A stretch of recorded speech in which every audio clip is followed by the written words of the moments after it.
৮. নবীজি সাল্লাল্লাহু আলাইহি ওয়াসাল্লামের সকল হক সম্পর্কে অবগত ছিলেন। উপরোক্ত হাদীসসমূহ থেকে এটাও বোঝা যায় নবীজি সাল্লাল্লাহু আলাইহি ওয়াসাল্লাম এই হকসমূহ সম্পর্কে অবগত ছিলেন এবং জানতেন। চাই সেটা আল্লাহ তাআলার ওহীর মাধ্যমে হোক অথবা ব্যবসায়িক সম্পর্কের মাধ্যমে হোক কিংবা উভয়টির মাধ্যমেই হোক। এটাও হতে পারে যে নিজস্ব গোয়েন্দা এবং গোপন ইন্টেলিজেন্সের মাধ্যমে তিনি এ সম্পর্কে জানতে পেরেছেন। কেননা গাজওয়াগুলোতে তিনি এই কর্মপদ্ধতি অবলম্বন করতেন। যদিও প্রথম দুটি সম্ভাবনায় অধিক যুক্তিসঙ্গত, তবে তৃতীয় সম্ভাবনাটিও অসম্ভব নয়। কিন্তু এর জন্য আমাদের নিকট কোনো সুস্পষ্ট প্রমাণ নাই। চীন ও হিন্দের ইতিহাস। উপরোক্ত হাদীসসমূহে এই উভয় দেশ অর্থাৎ চীন এবং হিন্দে ভবিষ্যতে সংঘটিত অনেক ঐতিহাসিক ঘটনাবলীর উল্লেখ রয়েছে।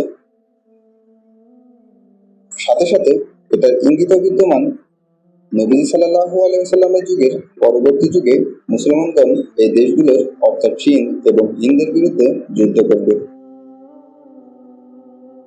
10. অদৃশ্য সংবাদ ও ভবিষ্যৎবাণী। চীন এবং হিন্দের দিকে মুসলিম বাহিনী রওনা হওয়া এবং জিহাদ করা, অতঃপর পরিপূর্ণ বিজয় সুসংবাদ প্রদান উপরোক্ত হাদীসসমূহে দূর ভবিষ্যতের সংবাদ এবং ভবিষ্যৎবাণীও বিদ্যমান। 11. নবীজি সাল্লাল্লাহু আলাইহি ওয়াসাল্লামের রিসালাতের সত্যতার প্রমাণ। নবীজি সাল্লাল্লাহু আলাইহি ওয়াসাল্লামের ভবিষ্যৎবাণী আজ এক বাস্তবতার রূপ নিয়েছে।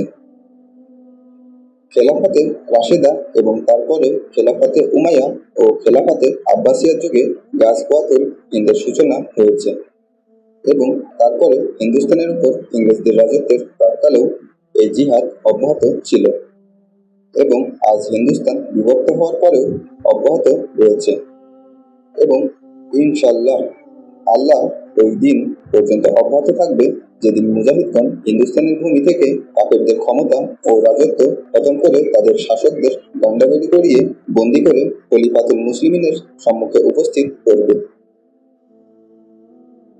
তার মধ্য হতে কোনো কোনো ঘটনা হাদিস অনুযায়ী সংঘটিত হওয়া নবী সাল্লাল্লাহু আলাইহি ওয়াসাল্লামের নবুয়তের সত্যায়নের দলিল। 12. বাইতুল মুকাদ্দাস ফিরে পাওয়া এবং মসজিদে আকসা মুক্ত হওয়ার সুসংবাদ।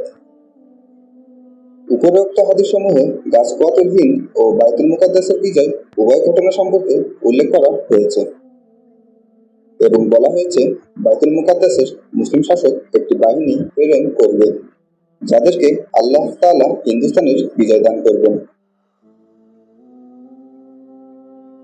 এতে গোটা মুসলিম উম্মার জন্য বাইতুল মুকাদ্দাস মুক্ত হওয়া এবং মসজিদে আকসা পুনরায় ফিরে পাওয়ার মহা সুসংবাদ রয়েছে এবং এই ভবিষ্যৎবাণীও বিদ্যমান। এই গাজওয়ার সময়ে হিন্দুস্তানের মুজাহিদদের মাঝে এবং ফিলিস্তিনের মুজাহিদদের মাঝে কঠিন যোগাযোগ এবং পরস্পর সহযোগিতা চালু থাকবে। এখান থেকে এই বাস্তবতা খুব সুস্পষ্টভাবে প্রতীয়মান হয় যে হিন্দুস্তানের মুক্তি পূজারী এবং মিরআজের পবিত্র ভূমি জবর দখলকারী অভিশপ্ত ইহুদি উভয়ে মুসলিম বিশ্বের সম্মিলিত ও নিকৃষ্ট দুশমন।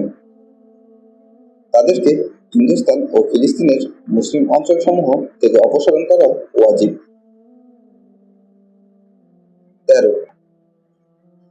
জিহাদ কিয়ামত পর্যন্ত চলবে।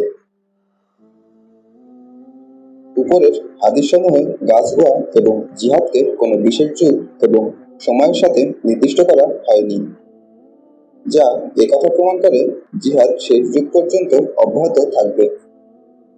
এমনকি সাইয়েদিনা ঈসা ইবনে মারইয়াম আলাইহিস সালাম আকাশ থেকে অবতরণ করে দাজ্জালকে হত্যা করবেন এবং এই কথা সহিহ হাদীস দ্বারা প্রমাণিত। বড় দাজ্জালের অধিকাংশ অনুসারী হবে ইহুদি।